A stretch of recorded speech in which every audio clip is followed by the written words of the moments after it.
Buenos días, bienvenida al postre bíblico de hoy. Hoy vamos a estar estudiando Lucas 15 y empezamos orando, pidiéndole al Espíritu Santo que sea el que nos guíe, el que nos hable, el que dirija mi voz, porque no es Daniela acá la que, no importa lo que yo diga, o sea, no importa lo que yo diga, acá lo que importa es lo que Dios dice. Entonces, Padre, gracias mi Rey.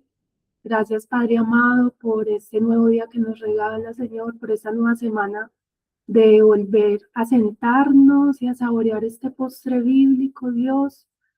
Hoy te pedimos, Señor, que nos hables a cada una de nosotras, Señor, que quites toda venda, que quites todo engaño, que traigas revelación de tu palabra a nuestras vidas y que podamos, Señor, experimentar tu voluntad que es buena, agradable y perfecta.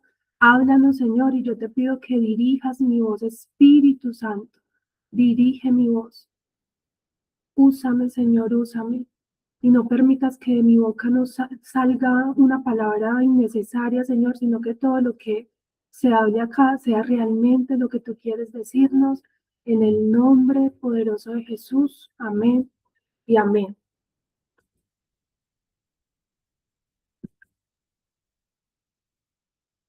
Hoy vamos a estudiar Lucas 15. Siempre empezamos recordando la técnica de estudio que usamos, porque ya, yo sé que las que están acá, ya mejor dicho, saben de esta herramienta, el derecho del revés, pero si hay alguien que lo ve por primera vez, va a ser muy útil, entonces por eso siempre lo recordamos. Y también porque el cerebro aprende por repetición, o sea que a medida que lo vamos repitiendo, pues se nos va grabando y se va creando como ese caminito neuronal y va siendo cada vez más fácil. Entonces, hoy solo me voy a detener en la técnica de los resaltadores. O sea, la técnica completa que usamos es que para estudiar la palabra nos hacemos inicialmente 3 preguntas. ¿Qué dice? ¿Qué significa? ¿Y qué aplicación tiene para mi vida? ¿En qué dice? Es todo el contexto, mirar todo el contexto histórico, cultural, revisar el texto en diferentes versiones de la Biblia y poder entender mucho más eso que estoy leyendo. Porque no es como coger un versículo y cogerlo y sacarlo como de ese contexto, porque ahí es donde tendemos como a malinterpretarlo y, y a sacarlo como de ese mensaje original que el autor quería dar. Entonces, esa es la primera pregunta. Pero en la segunda, ¿en qué significa? Usamos la técnica de los resaltadores y es que tenemos 4 resaltadores de 4 colores diferentes y en cada color hay una pregunta. Entonces, a medida que vamos leyendo el texto, vamos a ir meditando en esas preguntas. Por ejemplo, yo con naranja tengo la pregunta, ¿hay algún mandato que obedecer? Entonces me voy preguntando eso, si literal en lo que estoy leyendo dice algo que Dios me está llamando a hacer. Yo, por ejemplo, lo resalto con naranja. Con azul, yo tengo la pregunta, ¿qué me está enseñando de Dios? Esto que estoy leyendo, ¿qué me está enseñando de Dios, del carácter de Dios? Me está diciendo que Dios es soberano, que Dios es misericordioso, que Dios siempre está conmigo. O sea, si me está enseñando algo literal del carácter de Dios, yo, por ejemplo, lo resalto con azul. Si no está literal en el texto, pero lo ingiero de lo que estoy leyendo, entonces medito en esa pregunta. Esto que estoy leyendo, ¿qué me está enseñando de Dios? Listo, esto, por ejemplo, yo lo tengo con azul. Con verde, este que es súper importante, tengo la pregunta, ¿hay algún pecado que evitar o del cual arrepentirme? Y ya hemos visto que el arrepentimiento no es solo, ay, no, me tengo que arrepentir de cosas así súper graves, no, o sea, el arrepentimiento es un llamado al cambio. Esto que estoy leyendo, siento que Dios me está llamando a cambiar algo o a evitar de caer en algo. Entonces me hago esa pregunta y si lo dice literal ahí el texto, lo resalto con ese color. Y con rosado, yo por ejemplo tengo la pregunta, ¿hay alguna promesa que reclamar?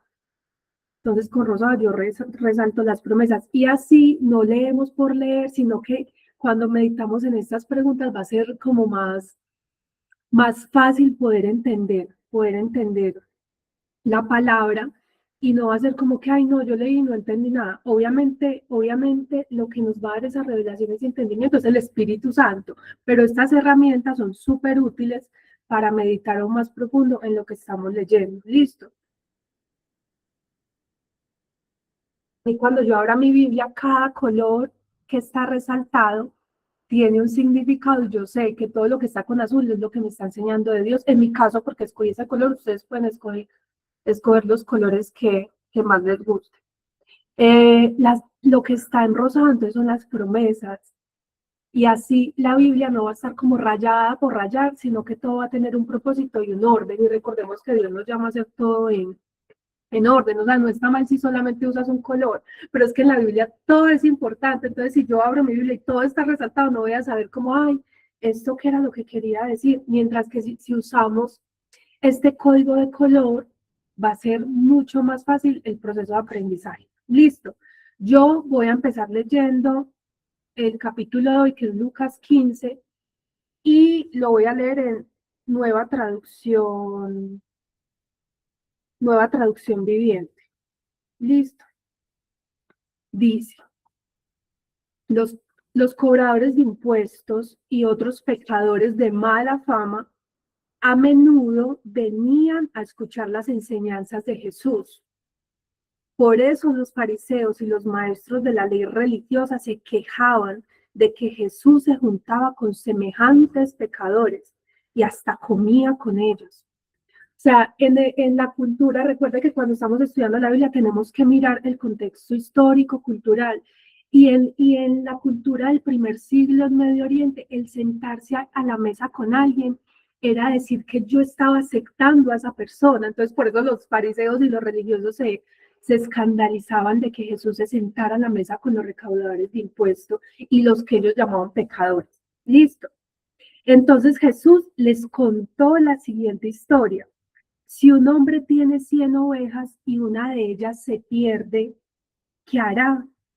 ¿No dejará las otras 99 en el desierto y saldrá a buscar la perdida hasta que la encuentre? Y cuando la encuentre, la cargará con alegría en sus hombros y la llevará a casa. Cuando llegue, llamará a sus amigos y vecinos y les dirá, alégrense conmigo porque encontré mi oveja perdida. De la misma manera, escuchen esto, de la misma manera, hay más alegría en el cielo por un pecador perdido que se arrepiente y regresa a Dios que por 99 justos que no se extraviaron. Entonces, permítame, yo acepto a alguien acá que va a ingresar. Entonces, cuando los miran el contexto de cómo empieza este capítulo, o sea, empiezan los religiosos y los fariseos súper escandalizados porque Jesús, ¿cómo así que Jesús se sentaba a la mesa con los pecadores y los recaudadores de impuestos? Pero Jesús, como siempre, le encantaba dar historias y acá nos empieza con la historia de la oveja perdida y vemos cómo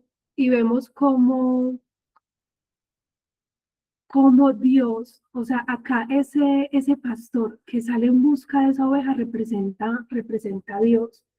Y vemos cómo Dios no solamente espera que nosotros lo busquemos y lo encontremos a Él. O sea, nosotras muchas veces cuando tenemos ese encuentro con el Señor, pensamos que nosotras fuimos las que fuimos y lo buscamos, pero Él es el que, en la mayoría de las veces, Él es el que nos busca, el que nos encuentra. Y muchas veces nosotras somos como esa ovejita perdida y mirando ese contexto, o sea, una oveja es un animalito súper torpe que es muy vulnerable y ella sola iba a ser súper difícil que encontrara el camino y regresara donde el pastor, pero el pastor dejó esas 99 y fue y buscó y encontró a esa oveja que estaba perdida. Y asimismo vemos cómo Dios nos busca, cómo Dios se inquieta y siente esa compasión por las almas perdidas y Él sale al encuentro y nos busca y nos encuentra y nos lleva, así como regresó súper alegre con esa ovejita. Decía acá, voy a volver a leer esa parte que dice, cuando llegue, bueno, Y cuando la encuentre, la cargará con alegría en sus hombros y la llevará a su casa. Cuando llegue, llamará a sus amigos y vecinos y dirá, alégrense conmigo porque encontré a mi oveja perdida. Y dice que así hay fiesta en el cielo cuando un pecador se arrepiente. Voy a seguir leyendo. Dice, o supongamos que una mujer tiene 10 monedas de plata y pierde una. No encenderá una lámpara y barrerá toda la casa y buscará con cuidado hasta que la encuentre. Y cuando la encuentre, llamará a sus amigos y vecinos y dirá, alégrense conmigo porque encontré mi moneda perdida. De la misma manera, hay alegría en presencia de los ángeles de Dios cuando un solo pecador se arrepiente. Entonces, mire, nos hablaba de la oveja perdida, ahora de la moneda perdida, y siempre hay como esa búsqueda y esa alegría de cuando se encuentra. Sigo leyendo. Para ilustrar mejor esa enseñanza, Jesús les contó la siguiente historia. Niños, voy a leer esta historia y yo sé que es una historia muy conocida, pero pidámosle a Dios que no perdamos ese asombro por su palabra, porque muchas veces decimos, ay, no, yo ya conozco esa historia, ya sé lo que significa, pero siempre Dios cuando nosotras nos disponemos y no perdemos ese asombro, nos va a enseñar algo nuevo, nos va a recordar algo que de pronto ya nos enseñó. Entonces, de verdad, en este momento pidámosle al Señor que nos traiga una revelación fresca de su palabra, así ya hayamos escuchado esta historia, que es la parábola del hijo perdido. Dice, o supongamos que una mujer tiene 10 monedas de plata y pierde una. Bueno, perdón que me devuelvo. Para ilustrar mejor esta enseñanza, Jesús les contó la siguiente historia. Un hombre tenía 2 hijos. El hijo menor le dijo al padre, dice, quiero la parte de mi herencia ahora, antes de que mueras. Entonces el padre accedió a dividir sus bienes entre sus 2 hijos. Pocos días después, el hijo menor empacó sus pertenencias y se mudó a una tierra distante, donde derrochó todo su dinero en una vida desenfrenada. Al mismo tiempo que se le acabó el dinero, hubo una gran hambruna en todo el país y él comenzó a morirse de hambre. Convenció a un agricultor local de que lo contratara y el hombre lo envió al campo para que diera de comer a sus cerdos. El joven llegó a tener tanta hambre que hasta las algarrobas con las que alimentaba a los cerdos le parecían buenas para comer, pero nadie le dio nada. Cuando finalmente entró en razón, mira acá, recuerden lo que vimos al inicio, o sea, hay que mirar ese contexto cultural, histórico de lo que estamos leyendo. Y para los judíos los cerdos eran animales impuros, entonces imagínense lo bajo que cayó, o sea, lo bajo que cayó este joven que llegó hasta a desear la comida de los cerdos. Pero miren esto tan importante, cuando finalmente entró en razón, se dijo a sí mismo, ¿cuántas necesitamos entrar en razón hoy? O conocemos a personas que necesitan entrar en razón, o sea, que están tan perdidas, pero como que están ciegas en eso y necesitan verdaderamente entrar en razón, o si esa persona somos nosotras. Dice, cuando finalmente entró en razón, se dijo a sí mismo, en casa hasta los jornaleros tienen comida de sobra. Y aquí estoy yo muriéndome de hambre. Volveré a casa de mi padre y le diré, Padre, he pecado contra el cielo y contra ti. Ya no soy digno de que me llamen tu hijo. Te ruego que me contrates como un jornalero. Entonces regresó a la casa de su padre y cuando todavía estaba lejos, su padre lo vio llegar. Lleno de amor y de compasión, corrió hacia su hijo, lo abrazó y lo besó. Miren que acá, o sea, él entró en razón y acá es lo que hemos venido hablando todos estos capítulos de Lucas, que el evangelio es un llamado al arrepentimiento. Miren, recuerden que el arrepentimiento es un cambio de mentalidad y miren que empieza diciendo que él entró en razón. ¿Dónde empieza eso? En la mente. Y él dijo, o sea, voy a decirle a mi padre, pecado contra el cielo y contra ti. ¿Qué es eso? El arrepentimiento. Cuando entramos en razón, caemos en cuenta que eso que estamos haciendo no está bien y lo que hacemos es cambiar de dirección, no seguir como en ese mismo, no seguir repitiendo como eso mismo, esa misma conducta, ese mismo sentimiento, no seguir repitiendo como esos mismos patrones. Eso es el arrepentimiento, es un cambio de mentalidad. Y por ende, si cambio de mentalidad, pues voy a cambiar todo lo demás que implica. Entonces, miren esto tan lindo. Yo esto lo resalté con azul. Recuerden que con azul yo resalto qué me está enseñando de Dios. Y resalté la parte del versículo 20 que dice, su padre lo vio llegar lleno de amor y de compasión, corrió hacia su hijo y lo abrazó. ¿Qué me está enseñando de Dios? Porque acá en esta historia, ese padre representa a Dios. Entonces yo lo resalté con azul porque ¿qué me está enseñando de Dios? Que Dios es lleno de amor y de compasión por nosotros. Y sale corriendo a nuestro encuentro cuando nosotros entramos en razón y verdaderamente nos arrepentimos y queremos volver a Él. Dice, lo abrazó y lo besó. Su hijo le dijo, Padre, he pecado contra el cielo y contra ti. Ya no soy digno de que me llamen tu hijo. Sin embargo, acepto a alguien que quiere ingresar.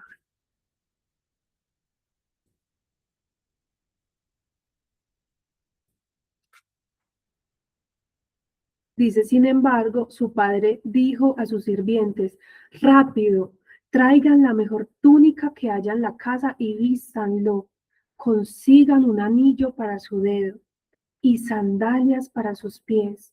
Maten al ternero que hemos engordado. Tenemos que celebrar con un banquete, porque este hijo mío estaba muerto y ahora ha vuelto a la vida. Estaba perdido y ahora ha sido encontrado. Entonces comenzó la fiesta. Mientras tanto, el hijo mayor estaba trabajando en el campo. Cuando regresó, oyó el sonido de la música y baile en la casa y preguntó a uno de los sirvientes qué pasaba. Tu hermano ha vuelto, le dijo, y tu padre mató al ternero más gordo. Celebramos porque llegó a salvo. El hermano mayor se enojó y no quiso entrar. Mire, tengan presente esto porque acá, ¿cómo empezó este capítulo? Vamos a recordar cómo empezó este capítulo. Empezó con los fariseos y con los religiosos súper disgustados porque Jesús se sentaba a la mesa con los pecadores y recaudadores de impuestos. Entonces, si conectamos, o sea, por eso hay que mirar la palabra toda completa en su contexto y no sacar como los versículos del contexto en el que están escritos. Si este capítulo empezó con los fariseos y los religiosos enojados porque Jesús se sentaba a la mesa con los pecadores y recaudadores de impuestos, ¿a quién está representando acá ese hermano mayor que se enojó con el padre porque había hecho una fiesta porque su hermano se había ido y había, mejor dicho, despilfarrado todo, regresó y le estaban celebrando como ese regreso? ¿A quién representa el hermano mayor? Si vemos el contexto de cómo empezó este capítulo. ¿Quiénes eran los que estaban enojados porque Jesús se sentaba a la mesa con los pecadores y recaudadores de impuestos? Los fariseos y religiosos. Entonces, acá el hermano mayor representa a los religiosos. ¿Sí? Sigo leyendo. Entonces, el hermano mayor se enojó y no quiso entrar. Su padre salió y le suplicó que entrara, pero él respondió, todos estos años he trabajado para ti como un burro y nunca me negué a hacer nada de lo que me pediste. Y en todo este tiempo no me diste ni un cabrito para festejar con mis amigos.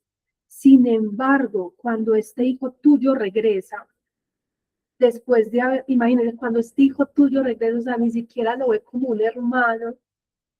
Sin embargo, cuando este hijo tuyo regresa después de haber derrochado tu dinero en prostitutas, matas el ternero engordado para celebrar. Miren esto, niñas, o sea, acá en esto que voy a leer, yo quiero que cada una le pida al Espíritu Santo que le revele, que le revele lo que el Señor nos quiere decir hoy con esto. Dice, su padre le dijo, mira, querido hijo, tú siempre has estado a mi lado y todo lo que tengo es tuyo. Teníamos que celebrar este día feliz, pues tu hermano estaba muerto y ha vuelto a la vida.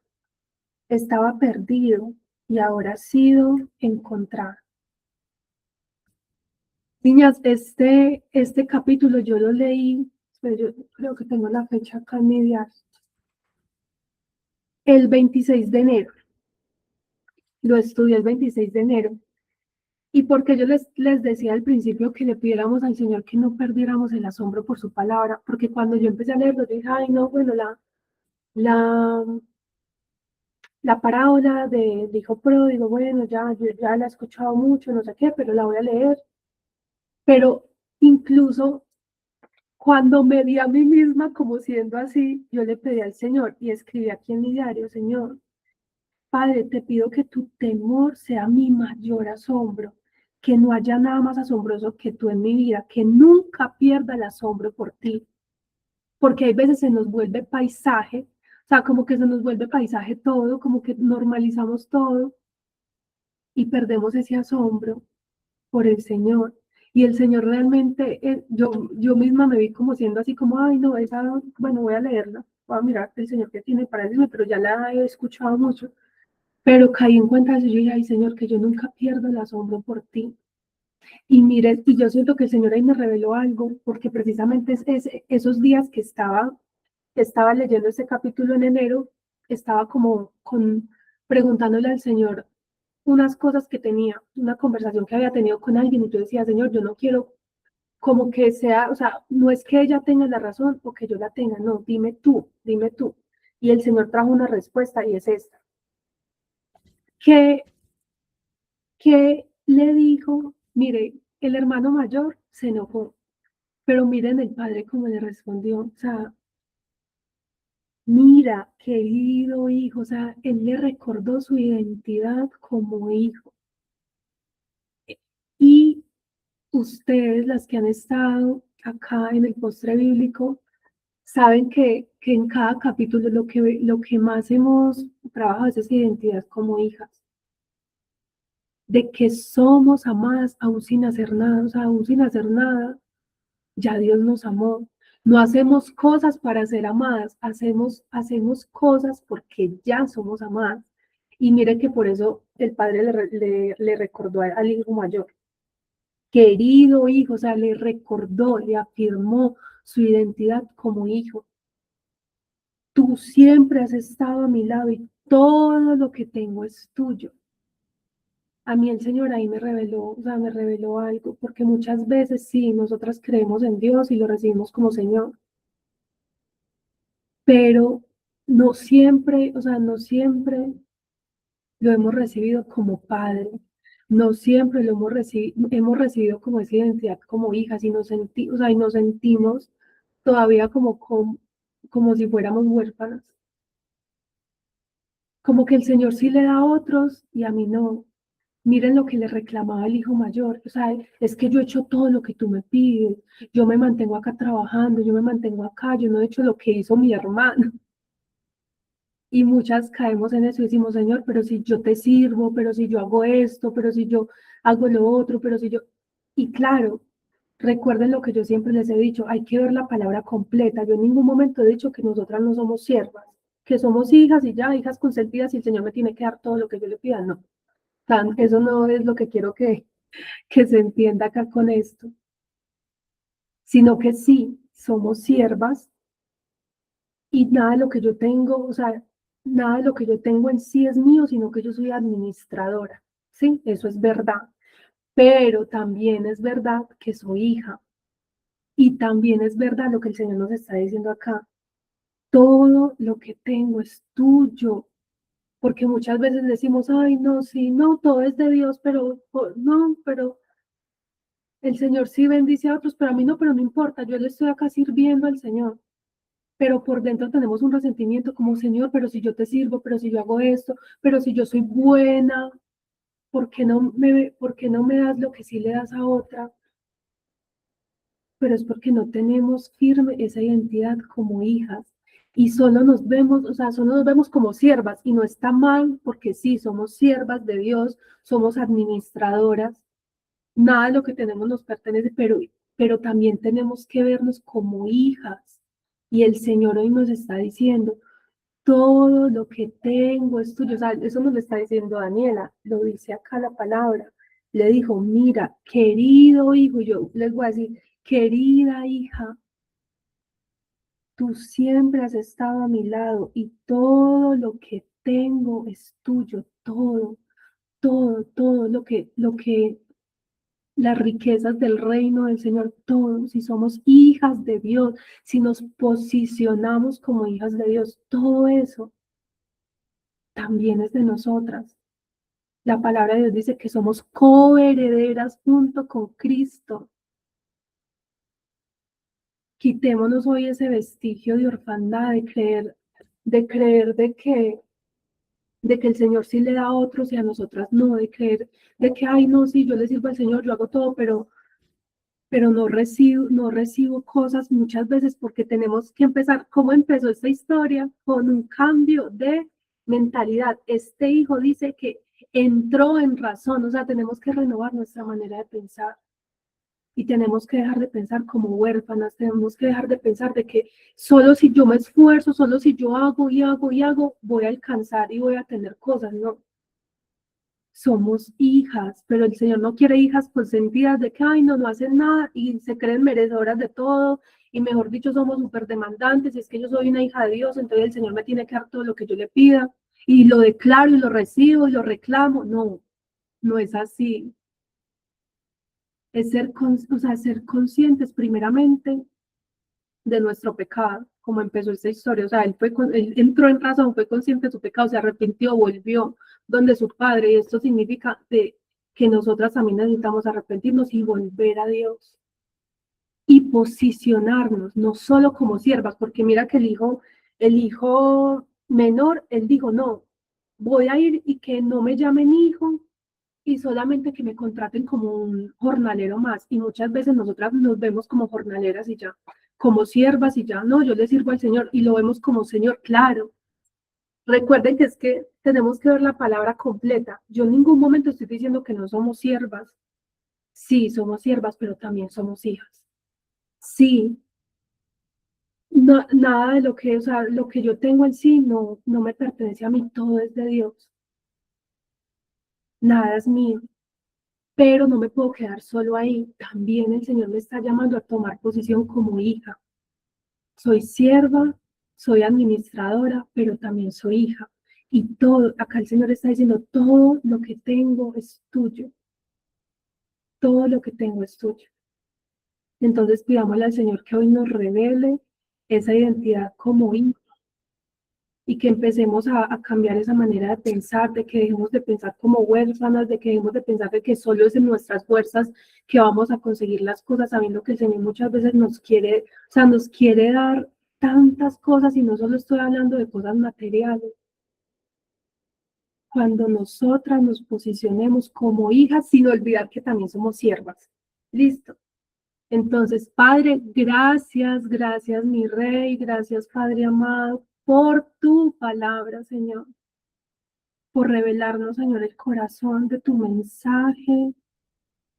Hoy te pedimos, Señor, hoy te pedimos que quites toda religiosidad en nosotras, Señor. No queremos ser como esos religiosos, Señor, que se escandalizaban, que se enojaban porque tú le dabas algo a alguien que supuestamente no lo merecía, Señor, porque tú te sentabas a comer a la mesa con los recaudadores de impuestos, con los que ellos llamaban pecadores.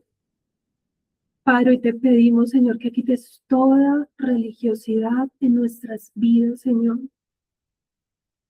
y que podamos, Dios mío bendito, recibir esa paternidad, Señor, que tú tienes para nosotras, porque no somos huérfanas, porque somos tus hijas, pero no somos hijas consentidas, irresponsables, no, somos diligentes, somos trabajadoras, servimos, pero no perdemos de vista que somos tus hijas y que todo lo tuyo nos pertenece, porque tú dices, Señor, que a través de recibir ese sacrificio que Jesús hizo en la cruz por nosotras para salvarnos, somos coherederas junto con Cristo de toda la riqueza, Señor, de tu reino.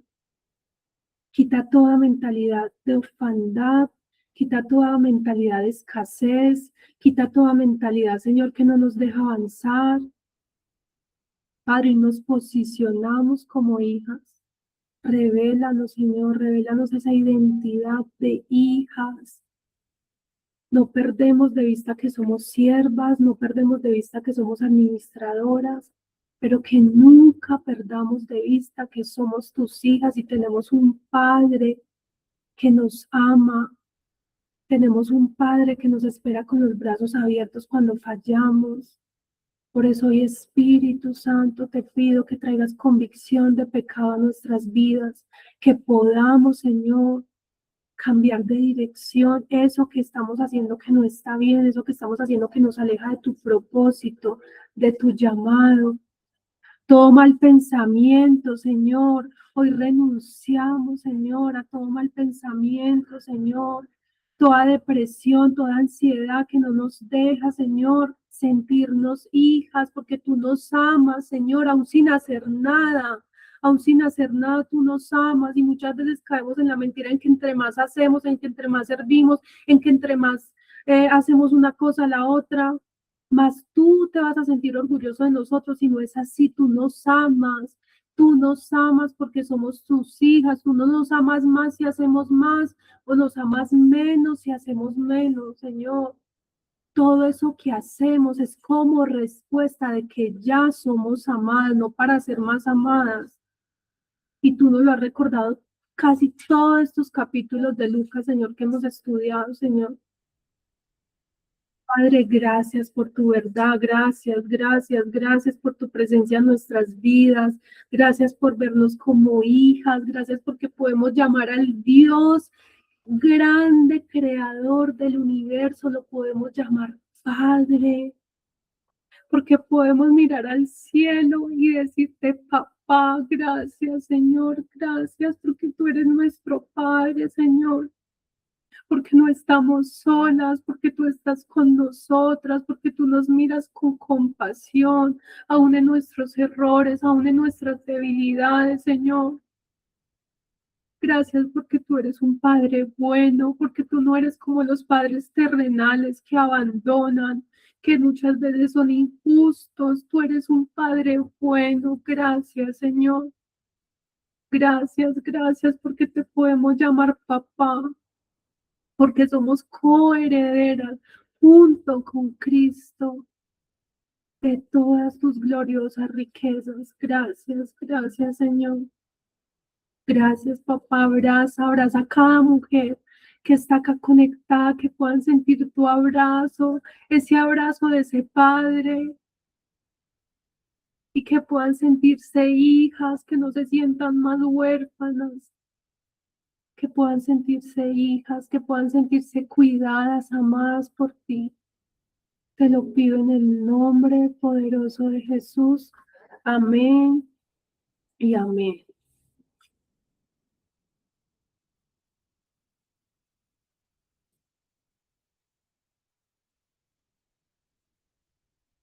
Ay, no sé si se me movió la grabación.